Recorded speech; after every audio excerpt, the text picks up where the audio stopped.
Well, welcome back, everyone. Well, as many of you know, we're just crazy about the Adirondacks, the Adirondack Museum up in Blue Mountain Lake. You hear us talk about it a lot. And it's one thing to go see all of the beautiful artifacts and things that are made in the Adirondacks at the museum. How about if you were to make it? Make it yourself in all different areas, in the blacksmith area, in the art area, birdhouses, weaving, basket weaving.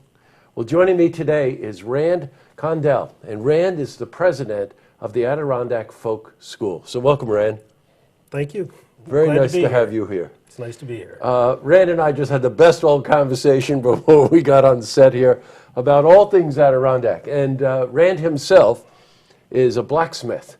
And give us a little bit of the history on that. Why did you choose to do that, Rand? Well, I was teaching at the City University, and I had studied philosophy, I studied archaeology, and I felt I wanted to do something that was more down to earth, something that was more necessary for a community. And with the history background, I decided it was going to be blacksmithing. Wow, that's really something. And your route to becoming president of the Adirondack Folk School, that's kind of a circuitous route there. You were a blacksmith, and I think you told me you called them to say, would you like to offer a course in blacksmith? Actually, they called me. Or they called you? They called me, and when they saw my card, and asked if I'd like to come over to the school and help build a blacksmithing program, and that's what I did. And be careful what you wish for. All of a sudden you find out now you're the president. That's true. I don't know if being the president of the Adirondack Folk School is like being the CEO of Look Media, but we do a little bit of everything as presidents, right? We do. Yes. Let's talk a bit about the school. Now, it's structured in kind of a unique way. They say they do over 200 classes a year. Yes. And the classes are set up a one-day class, I think a 2 or 3 day class, and depending on what skill that person's after, Yes, right?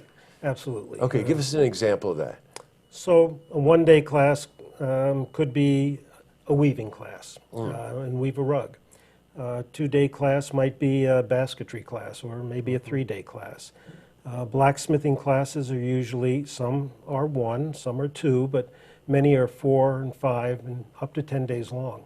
The canoe class, building a canoe, is a 10-day long class, and everybody goes home with their own canoe.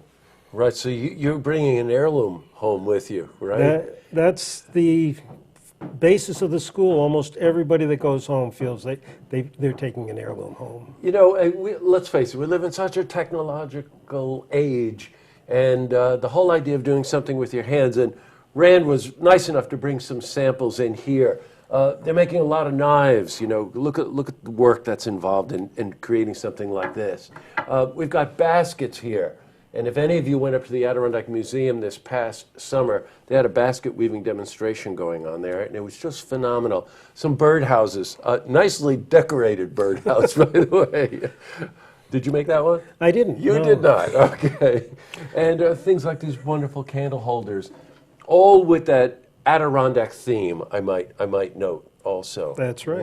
Right? And the idea that you could go there, and the 10-day course, you make a canoe. You take the canoe home with you. Right. Most places where they build boats, they build one and then auction it off at the end. In our school, everybody goes home with their own finished canoe.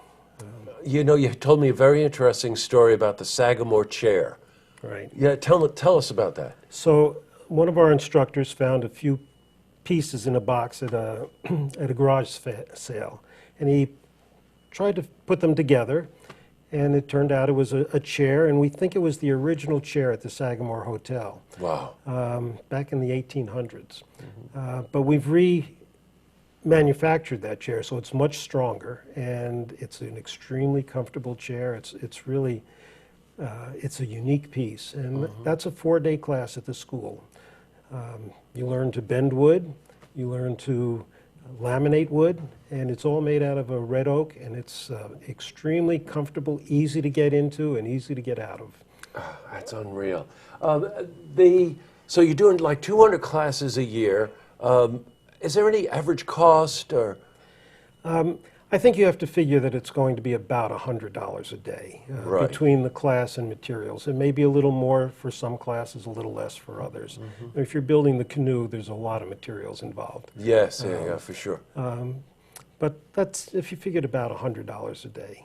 Now, the Adirondack Folk School is located right in Lake Luzerne. Was that the former town hall or something? It was. Yes, right.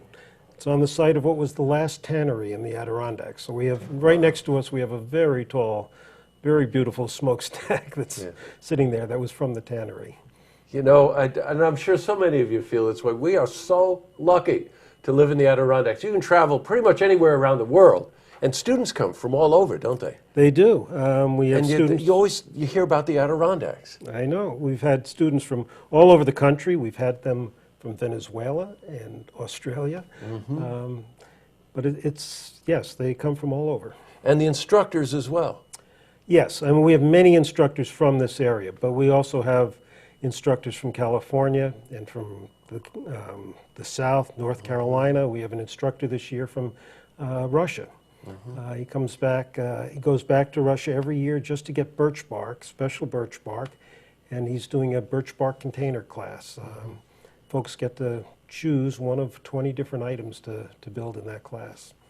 Well, I don't know about you, but this amazes me. The school is sitting right here in the North Country, right in our community, dedicated to teaching anybody who wants to come in, any age, to come in, learn a skill associated with the history of the Adirondacks, make a birdhouse, bring it home, you know, a basket or whatever.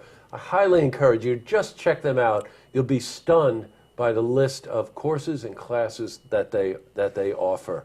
Rand, as you can tell, we're really taken with this. Yeah. And let me see, you can go, AdirondackFolkSchool.org is where you can go. That's the website, and again, all the information would be there about the courses, and you're enrolling now again. We are. Yes. Yep, and it's good to enroll early because the classes fill up.